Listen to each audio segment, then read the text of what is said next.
Practice makes master. I guess that is my motto in my entire life.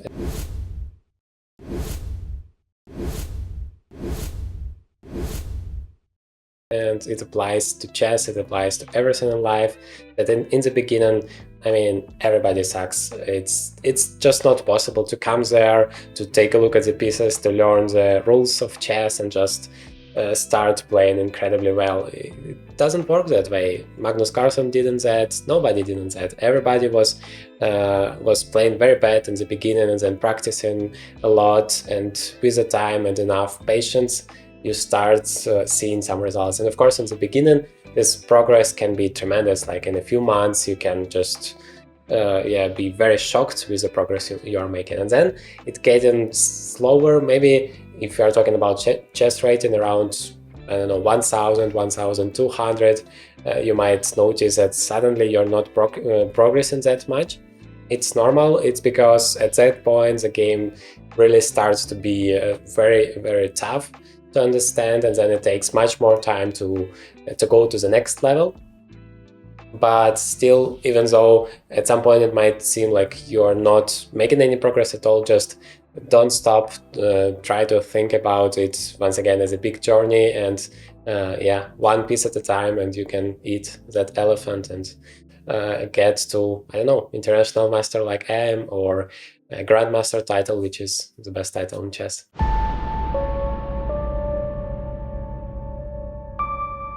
Well, no, definitely not, because sometimes it can be really painful when you lose a lot of games, and then you feel like you don't want to do it anymore, or when you have a few tournaments in a row, especially a few unsuccessful tournaments in a row, you can be very stressful, and you just want to quit chess altogether. So definitely not a lot, but in general, of course, it makes a lot of fun to play chess and, of course, to win.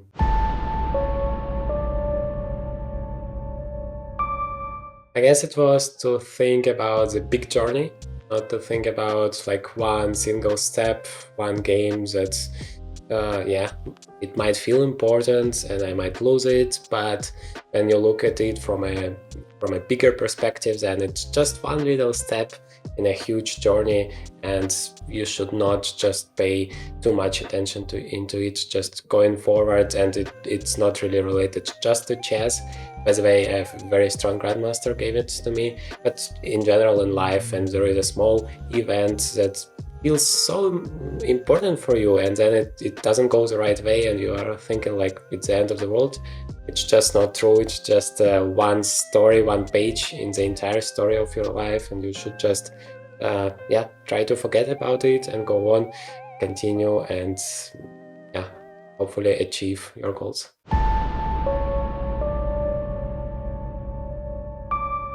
I guess it was Mikhail Botvinnik, because like he's one of the greatest world chess champions, of course. But what is special about him that he was losing those world championship matches, he was losing his title, and then in a year or two he was coming back, winning the match again and again and again, and it felt like he's always gonna be the world champion. And it was the case until at some point he lost the match, and then they cancelled this right to play a rematch. Because before, if a world chess champion lost the match, he had always this right for rematch next year, or whatever it was. But then once he lost, and they cancelled it, and so he couldn't get back anymore, and that is how the story ended. But for me, it really inspired me that even though you're losing from every time again, but he found this energy, this courage to go on and to come back to the main event, and somehow prepare for his opponent, because it's the same opponent he lost last time, and so he found some weaknesses in his opponent's camp, and somehow just beat him the next year, like it was with Michael Tal, for example. Yeah, that's just amazing.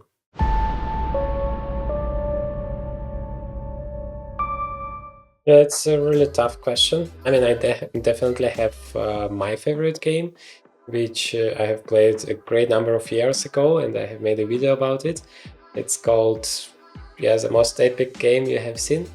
Definitely take a look if you haven't yet, because yeah, this Queen Sacrifice is just amazing to me. But overall, so difficult. There was a number of such amazing games. Maybe the Opera game from Paul Murphy. I've also made a video about it because it feels really so simple. It's like literally a music that is, yeah, just a masterpiece that every chess player should take a look at, and that should inspire you for your own chess games. Even though it's a pretty simple one, I mean, pretty fast game, but still it feels so amazing because yeah, everything that is great is very simple.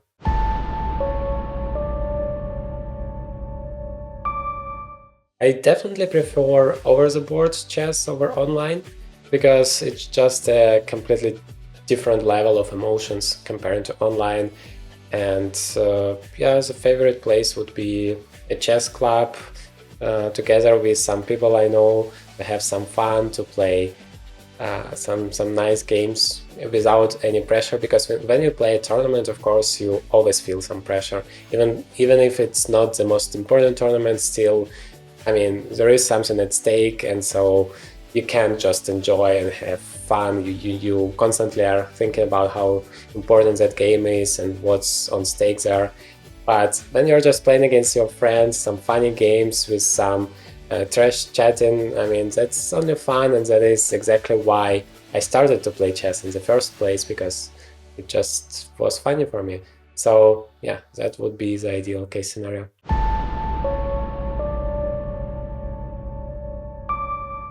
I like to go for a walk because, especially for chess players, it's very important not to be stuck at home, sit there the whole day, like analyzing over the board or online or whatever it could be. It's important just to enjoy life in general. Remember that there are so many funny things to do apart from chess, so you always need to maintain that balance, and only then those fun things can be fun. So I like to go for a walk, or I like to go to cinema, to some, yeah, places like nature, to just shift the focus completely. And that, by the way, also inspires oftentimes for new victories, new challenges.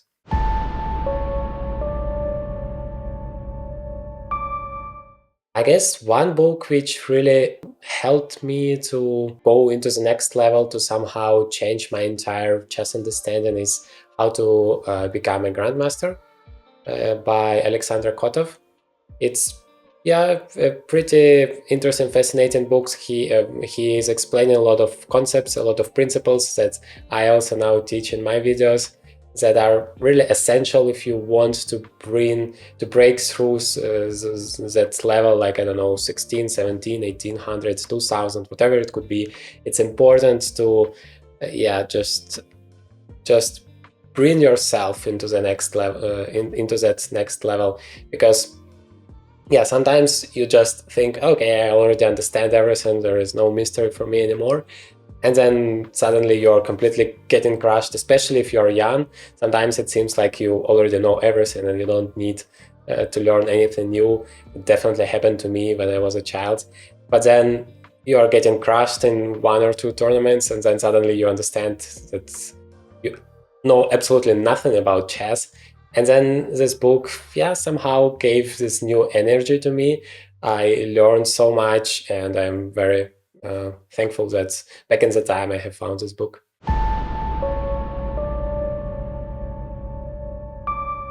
Yeah, I guess that would be a subtitle, Art of Not Giving a.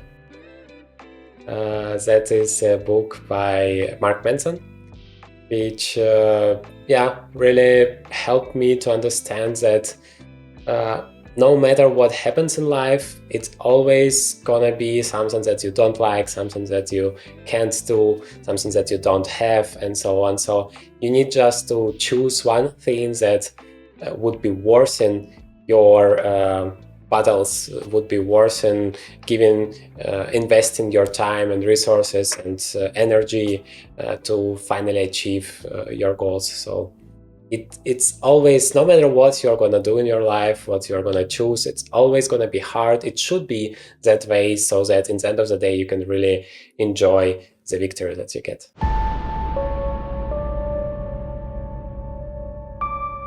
It's a very interesting question. I guess I just feel myself like a fish in the water when I play chess.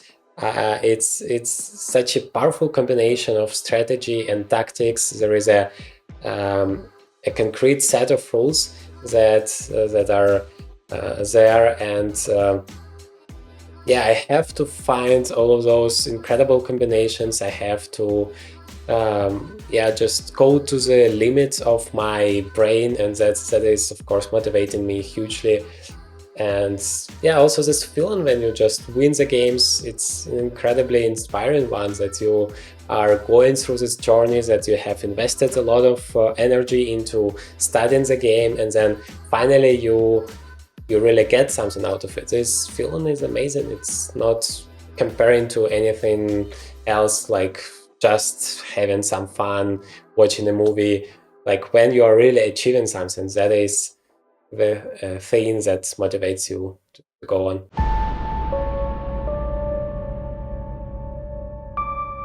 Yeah, this question always makes me think for a long time, because it's just not possible to say in general, because it so much depends on the position. Sometimes the position is so complicated that you can't calculate even a few moves ahead, because each move you have like 5 different options, and then it's 5 multiple 5, it's 25 and 125, and it's just crazy. It's just not possible.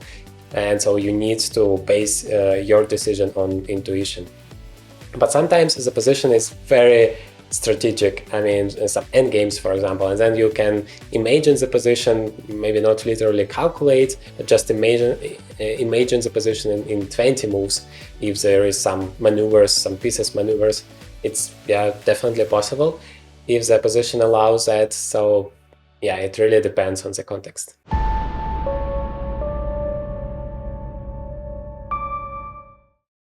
Maybe not accepting the fact that they're bad at chess. I mean, everybody is bad at chess. You're bad at chess, I'm bad at chess. Magnus Carlsen is bad at chess compared to the top engine nowadays. And of course, the top engine today are not even the strongest possible levels that you can get. And those new versions of those chess engines are proving it with each year. So there is always something to improve, but a lot of chess players are not really paying enough attention to that.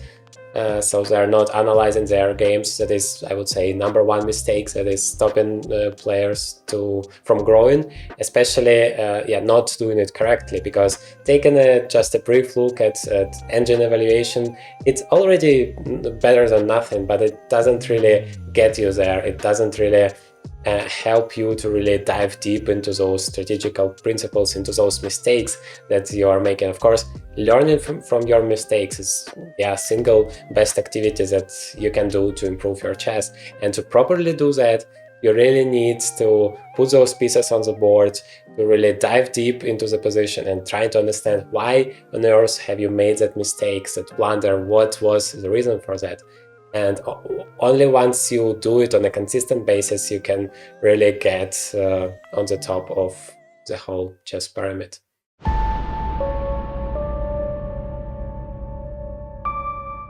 Well, of course, it depends on the tournament, on the opponent, on the time control. If you're talking about like normal case scenario, it's a classical chess when you have like half a day to prepare. Then I'm of course taking a look at the database, what the opponent has played recently, which types of openings, and in general, it helps to understand what kind of style he has, whether he is very tactical, and of course you can do that based on his games.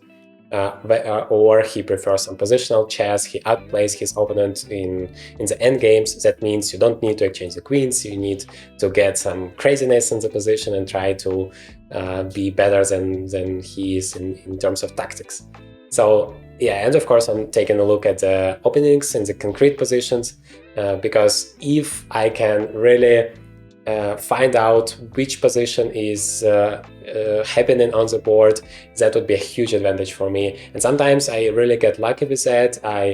It's move 20 and I'm still in my preparation, and then my opponent is basically playing against the engine, and I'm very happy about that. But sometimes it could also end badly, because at some point you need to start thinking on your own, and you don't need to miss this moment, because you're making all of the moves immediately, and at some point your opponent is making a move you haven't prepared, because, well, you can't prepare everything, obviously, and so then you need to suddenly switch on and take part in the game actively, because your opponent is already playing maybe for an hour, and you are starting just right now, because before you were just making the engine moves, you didn't need to think on your own. And so this moment is very important, and sometimes you just make some blunder because you can't shift your brain into that mode. Yeah, and sometimes, of course, my opponent is likely to do that, and then I'm facing the engine, and that is, of course, very sad. But then I'm looking for a way to find a move which is still reasonable, but that is not maybe one of the main lines, so that my opponent is on its own. Of course, nobody likes to play against the machine. It's like running against Ferrari. It doesn't make any sense.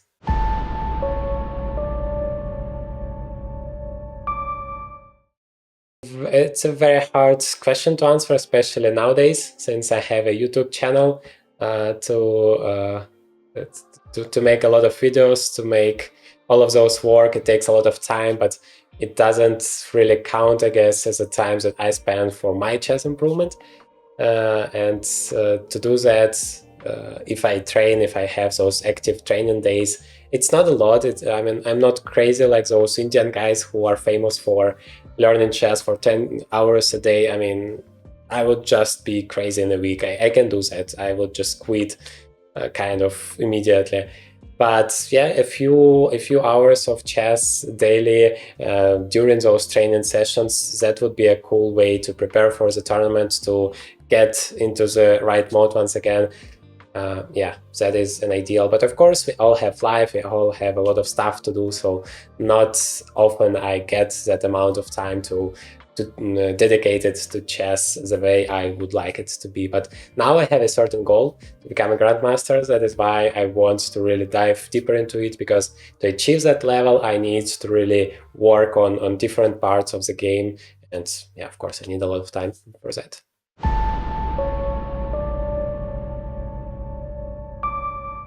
I guess the toughest opponent my entire life was myself, because once I could somehow manage to deal with my nerves, with my psychology, it was so much simpler to play. And not always I achieved to do that, because even now, even though I understand this whole philosophy about the great journey and so on, still in the moment when you're playing this game, it feels like, yes, this one game is the most important thing you have at this exact moment. And then when you suddenly lose it due to some stupid mistake, it's so difficult to just forget about it and go on. And then you have another game the next day, and the tournament is still going on. It's still so important, even more important, to play it the right way. And it's so difficult to just forget about the previous one, to put it away from your brain. So yeah, the toughest opponent is definitely myself. But when I manage to deal with that, then I could beat literally anyone on a good day. So yeah, that is the toughest opponent I have, and I hope to win this battle.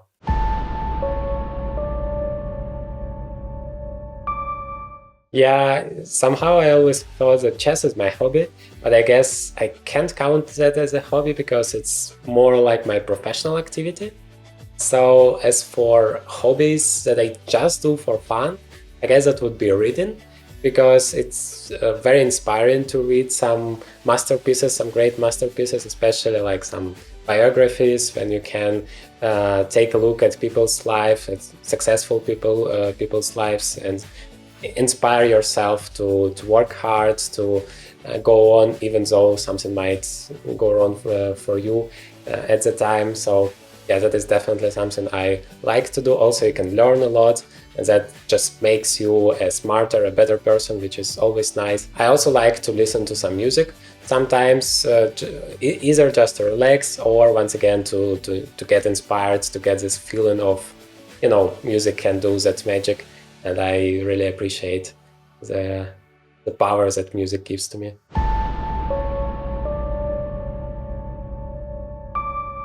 Yeah, I have a girlfriend who is now asking those interesting questions.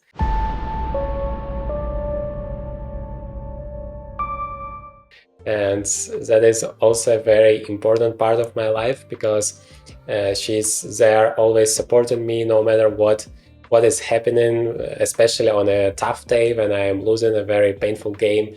She somehow always finds those very needed words so that the next day I can come again and I could really play a good game and win again. I guess without her it wouldn't be possible.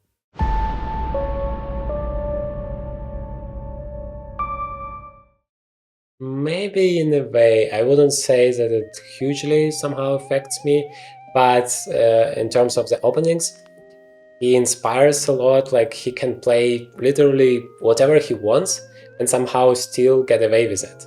And of course, you start to feel like, yeah, okay, maybe I can do the same. But then, of course, the problem is, well, you're not Magnus Carlsen. There is only one Magnus Carlsen in the world. So when you do that, suddenly everything falls apart and you just lose a game in 20 moves. But still this feeling that, yeah, maybe it's not that bad as you might think, analyzing the games with the engine, because, yeah, every theoretical line is until move 30 and chess is so sad. But then Magnus comes and plays some incredibly weird stuff and gets a very interesting position from the very beginning of the game, and that inspires a lot. So from that perspective, I guess, yeah, it kind of influenced me. But apart from that, yeah, just a very strong player. Also, maybe the way he manages to outplay his opponent from a seemingly completely equal position. Like, a lot of other grandmasters would definitely already agree to a draw, but he is trying to squeeze this little advantage out of nothing and then convert it into a full point. And that helped me a lot during my life too, because I was winning so many equal endgames. I was drawing so many completely lost endgames just because I never gave up and, yeah, just tried to find those chances, those counterplay chances again and again. Not always it works, but it definitely worth trying if you see that on a consistent basis you are getting quite a lot of points just because you're not giving up when a lot of other players are giving up.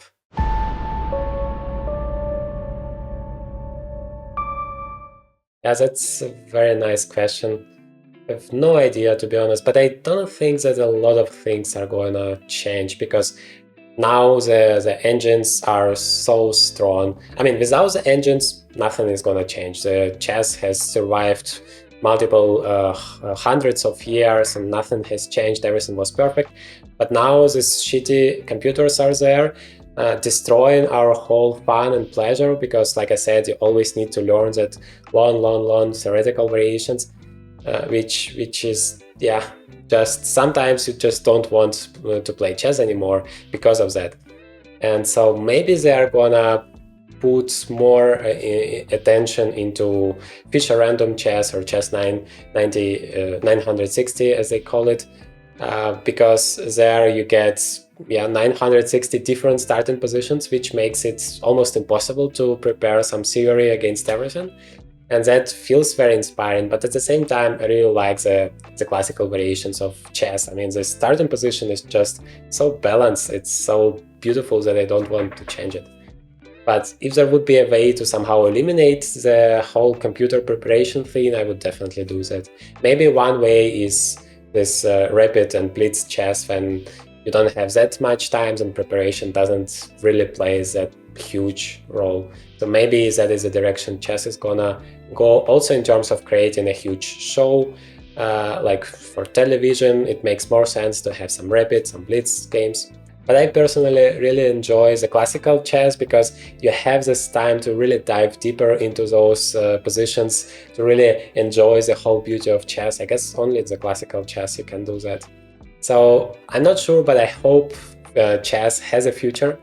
I hope it's never gonna be solved. I can imagine that because there are so many different positions possible that I don't expect it to be solved anytime soon. And so I hope in 10, in 20, in 100 years, there will be still chess players sitting in the park, just enjoying the game without any engines, any computers, any phones, any technology at all, because yeah, this game has survived basically everything. And hopefully the computers won't be an exception.